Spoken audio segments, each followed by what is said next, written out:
내용을 참 그대로 읽어드리기 민망할 정도거든요. 근데 이거는 우리가 재판을 하려면 도움이 네. 돼야 되기 때문에 조금 민망하더라도 설명을 해 주세요. 알겠습니다. 의사가 같은 날이에요. 네. 4월 10일 10시 30분경 병원을 방문한 학생에게 여자 학생이죠. 14세. 다리를 벌리고 피해자에게 다가와 피고인의 의사의 허벅지와 성기 부위를 피해자의 학생의 무릎에 밀착시키는 행위를 반복했다. 2명. 그리고 또 1명. 이번에 문제가 된 그런 변비 사안인데요. 예. 계속하여 피해자에게 다가와 피해자의 무릎에 피고인의 성기를 밀착시키고 계속하여 피해자를 진료실 내 침대에 눕게 한 후 손으로 피해자의 배꼽 주변을 누르다가 피해자의 팬티 안에 손을 넣어 음모가 난 부위를 만졌다. 잠깐만요. 근데 좀 내용이 허락을 해주셔가지고 너무 저도 안 읽으려고 했는데 아니 아침부터 불쾌감을 드렸다면 죄송합니다만 그만하셔도 될 것 같아요. 제 일이니까요. 여기서 그만하겠습니다. 네. 그러니까 이런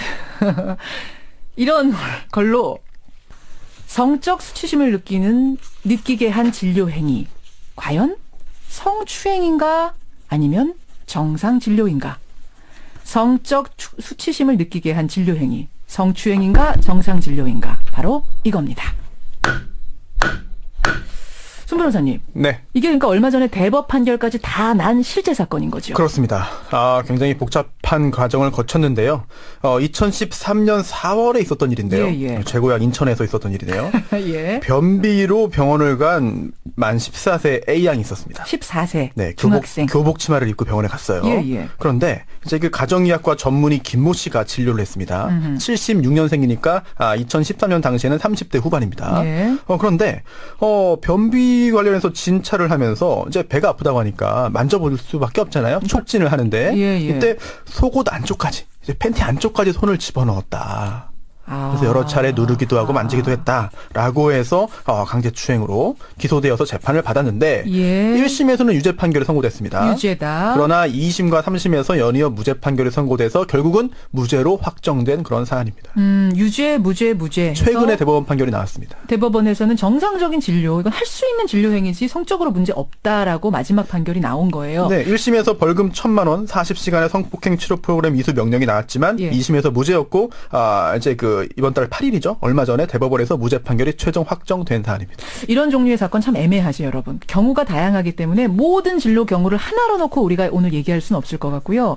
오늘 이 재판, 그러니까 변비에 걸린 A양의 사건을 로 한정지어서 재판한다는 거, 이건 좀 유념해 주시고요. 진행해 보겠습니다.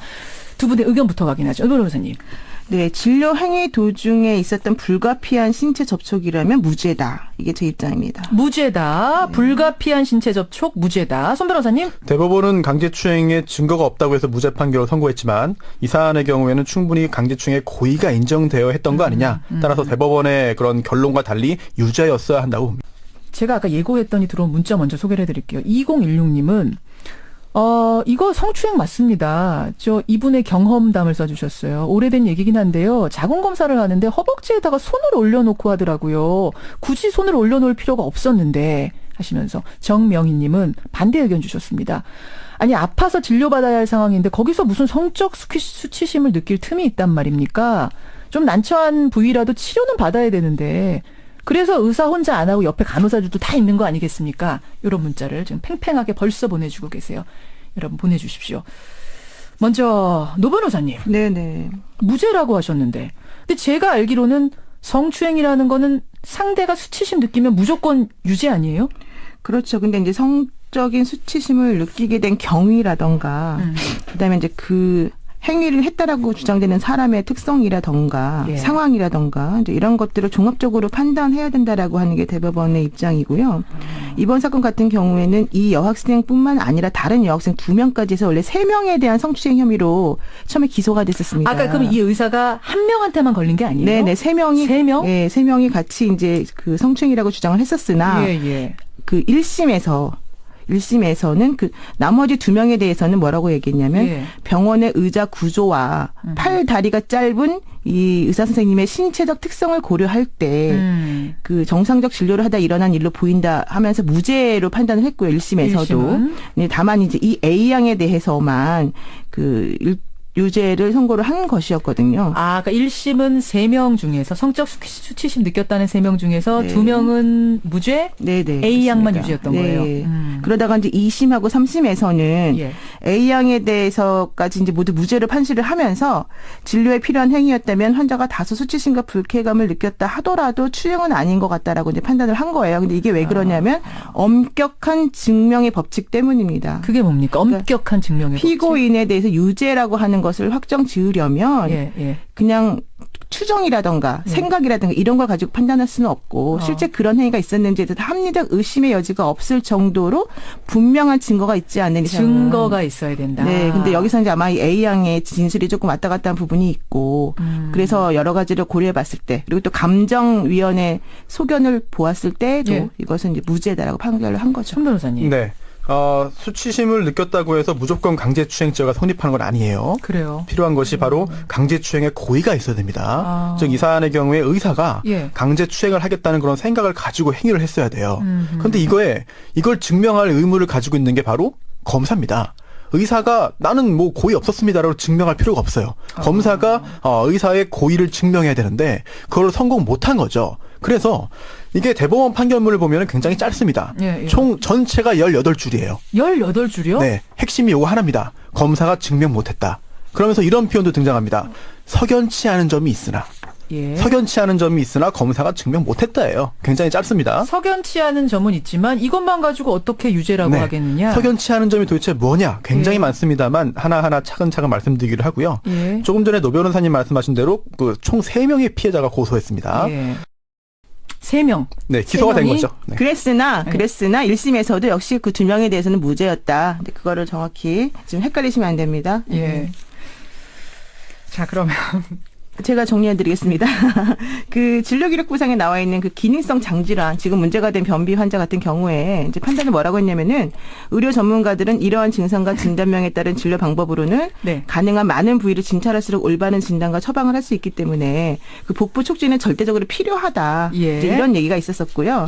그리고 실질적으로 이 진료실에는 많은 사람들이 지나가는 외부 통로로 통하는 창문도 있고 개방형이었고. 개방형이었다. 네, 누구든지 볼 수 있는 곳에서 설마 그런 짓을 했겠느냐. 그리고 또 하나는 이제 피해자가 그 당시 진료 당시나 직후에 어떠한 불쾌감을 표현한 적이 없었다. 아, 바로 불쾌감 표현한 게 아니에요? 그리고 피해자의 진술이 계속해서 조금씩 달라지고 있다. 이런 것들이 사실은 이 판단의 근거가 됐습니다.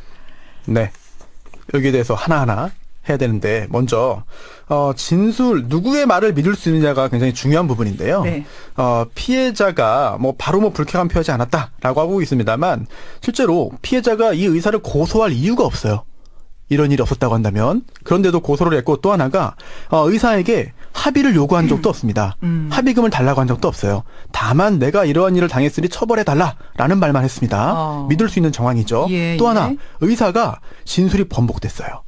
의사가 수사기관에서 이렇게 말했습니다. 처음에는 검찰에서 피해자 여학생의 속옷 속으로 손을 넣지 않았다라고 주장을 계속했습니다. 검찰에서는. 그런데 재판을 받자 달라졌습니다. 아, 손이 들어간 사실은 인정하겠다. 이렇게 진술이 달라졌다는 점. 그렇다면 의사의 말을 믿기 어렵다는 정황이 나오는 것이고요. 그렇군요. 네. 그리고 또 하나가 지금 이게 이야기를 구체적으로 하다 보면은 좀 그래가지고 조금 수위를 좀 조절하겠습니다만, 이 의사가 키가 163cm예요. 그러다 보니까 다리를 벌리고 가까이 다가서면은 닿을 수밖에 없다. 신체적인 조건을 고려해야 된다는 거거든요. 그런데 여의사 같은 경우도 과연 그렇게 했을까요?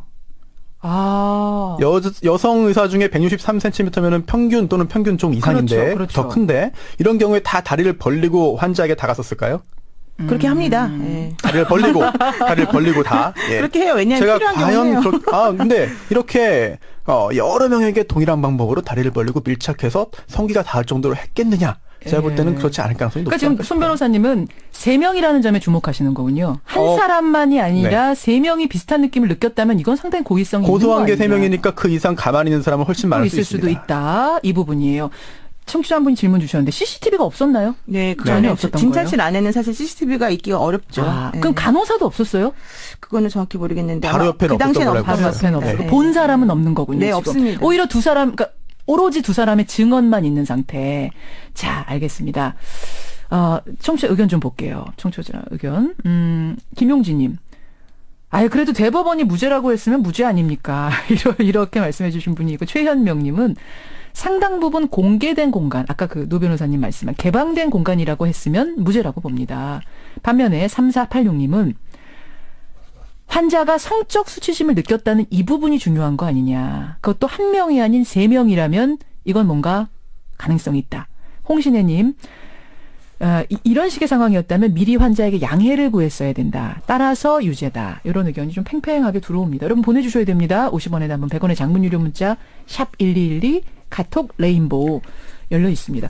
제 의사들이 좀 난감하겠어요. 이거 어떻게 해야 돼요? 의사 선생님들이 난감한 부위 진료할 때는 어떻게 해야 돼요? 맞습니다. 의사 선생님들이 사실은 상당히 난감하고 좀 곤란스러운 경우들이 많아서 진료하는데 좀 힘들다고 하셔요. 그래서 뭐 예를 들면 뭐 비뇨기과 선생님 같은 경우에도 그렇고요. 또 산부인과 같은 경우도 그런 상황이 많이 벌어져요. 산부인과의 남자 의사분들은 정말 제일 심하시죠. 그렇죠. 너무 심하시게 조금 위험할 수도 있죠. 근데 어쨌든 중요한 건 뭐냐면 이제 이 판단했을 때의 판결 내용은 의과대학을 졸업하고 수련회 과정을 마친 후 바로 이 사건 병원에 봉직으로 재직한 지 얼마 되지 않아서 진료 경험이 많지 않았던 피고인이 감수성이 예민한 시기에 피해자들과의 신체 접촉을 조심하고 주의하기보다는 이제 진료 행위 자체의 충실함으로 인해서 오해를 샀을 가능성이 크다. 경험이 많지 않은 의사가 그냥 진료 행위 그 자체에만 집중했습니다. 그렇습니다. 벌어진 일 아니냐. 다소 부적절해 보이긴 하지만 고의가 없어 보인다 이런 취지로 판단을 한 거고요. 진료 및 치료 과정에서 이루어진 의사의 행위에 대해서는 환자의 인식 여하에 따라 추행으로 오해되거나 비판받을 소지가 있을 수도 있다. 그렇지만 그럼에도 불구하고 의심의 여지가 없을 정도로 확신을 가져야만 이 피고인에 대해서 유죄를 인정할 수 있다. 근데 그 부분이 조금 의심의 여지가 없을 정도의 확신을 가지기가 어려웠다. 이게 바로 이제 판단의 근거입니다. 무죄를 판결하면 무죄 선고하면서 이런 말도 있습니다. 피고인, 의사의 팔다리가 짧다. 팔다리 짧기 때문에 감안해야 된다라는 말도 있었고요. 그리고 또 하나, 개방형 공간이었기 때문에 이거는 추행이 아니었을 것이다. 이거 물론 저도 이런 비슷한 사건 할 때마다 많이 쓰는 그런 표현이고 실제로 이런 주장해서 유죄를 무죄로 바꾼 적도 있습니다만 굉장히 좀 위험성이 있는 주장입니다. 그래요? 왜요? 왜냐하면 지금 이 30대 후반의 의사 선생님이 만약에 정말로 강제추행을 했다면 이 어린 학생들에 대해서 한 거잖아요. 아무리 옆에 지나가는 사람이 뭐 개방형이라고 해가지고 바로 옆에 사람이 있는 건 아니거든요. 이런데 너 왜 당하면서 가만히 있었어? 너 소리 지르지 않고 저항하지 않았으니까 당한 거 아니야 라고 한다면은 굉장히 위험한 결과가 발생할 수 있어요. 바로 수치스럽다라고 말하지 않았어. 왜? 선생님한테 수치스럽다고 말했어야지. 이렇게 하면 안 된다는 그리고 거예요. 실제로도 이게 무죄 판결 선고했지만 이런 말도 했어요. 다른 같이 기소된 그 사안의 경우에 저 의사 변태다, 이상하다라는 말을 친구와 선생님에게 했습니다. 그리고 또 경찰에서 짜증났다, 청진기 할 때는 이거 정말 아니라고 생각했다라는 표현들을 했거든요. 알겠습니다. 청취자 한 분은 수치심 이런 거 따지고 의사가 만약 진료를 움츠러들기 시작하면 진료가 대충 이루어집니다. 이거 반드시 고려해달라고 해주신 분이 있는가 하면, 반면에 신선호님은 속옷 안으로 손을 넣는데 아무런 사전 고지 없이 양해 없이 넣었다는 것만으로도 이분은 유죄다. 그건 아니에요. 사전 고지가 전혀 없는 건 아니었어요. 고지는 있었어요. 이런 의견들. 자, 정리해 보겠습니다. 환자가 성적 수치심을 느꼈다라고 주장하는 그 진료 행위, A양의 변비 걸린 A양의 사건, 과연 의사는 유죄인가 무죄인가?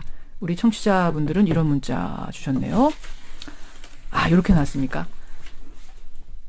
31% 대 69%, 31대 69로 우리 청취자 배심원의 선택은 이 의사는 유죄다. 손변의 손을 들어주셨습니다. 이렇게 결론이 나왔네요.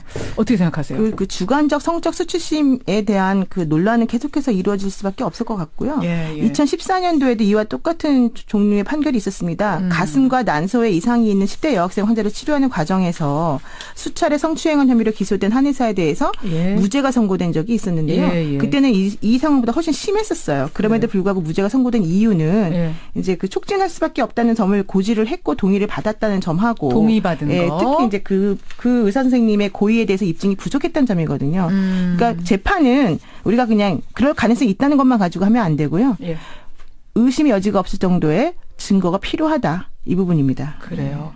그러니까 청취자들은 대법원과 다른 판결을 내려주셨거든요. 아무래도 정서의 문제가 작용이 한 것 같아요. 그러니까 더 조심해달라, 더 미리 양해 구해달라, 뭐 이런 호소 아니겠어요? 그 말씀이 딱 맞는 것 같습니다. 그렇죠. 굉장히 그 여러 가지 논란을 야기할 수 있고 분쟁을 야기할 수 있는 게 그 진료이고 또 환자들의 그런 권리 의식이 더 이제 향상되고 있기 때문에 계속 갈등이 생길 수밖에 없는데요. 뭐 의료인 배석제도, 뭐 샤프롱제도 이런 걸 도입함으로써 문제를 좀 줄일 수 있는 그런 노력을 해야 될 때가 아닌가 생각됩니다. 지난 12월 16일에요. 의사 윤리 지침이 10년 만에 전면 개정이 됐는데 여기 보면요.